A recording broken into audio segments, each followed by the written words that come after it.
जर election commission of India जर proper notification काढेल अंडर द लॉ की भाई तुम्ही टॅम्पर करून दाखवा, तुम्ही याला मॅनिप्युलेट करून दाखवा, तुम्ही हॅक करून दाखवा, आणि आम्ही हे एक्सपेरिमेंट राहील आणि त्या करणाऱ्याला भर कोणताही लिगल ऍक्शन आम्ही घेणार नाही. तर ह्या देशामध्ये 2, 4, 5 कम्प्युटर सायंटिस्ट आहेत. दुसरा एक प्रश्न याच्यामध्ये येतो की आता सगळीकडे म्हणजे देशाचा केंद्रीय निवडणूक आयोग जो आहे ठिकठिकाणी व्हॅन घेऊन जातोय आणि ईव्हीएम मशीन ठेवतो आणि बोलतो की दाखवा हॅक करून, दाखवा याच्यामध्ये कुठे टॅम्पर होता येतं का, आणि लोकांना अशा पद्धतीचं प्रात्यक्षिक केलं जात आहे. तर हे अशा पद्धतीने म्हणजे ते सांगतायत की ईव्हीएम मशीन जी आहे ती फेअर आणि फ्री इलेक्शन होण्यासाठी योग्य आहे. तर अशा सगळीकडे मशीन ठेवता येते, तर त्याबद्दल काय सांगा?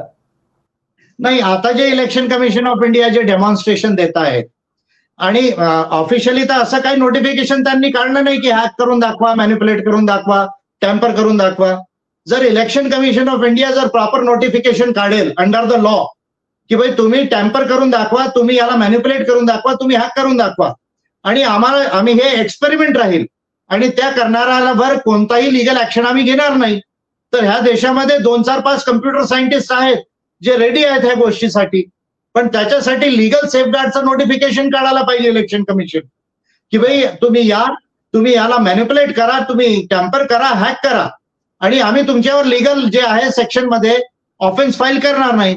पण असं कोणताही विधिवत नोटिफिकेशन इलेक्शन कमिशनने काढलेलं नाही.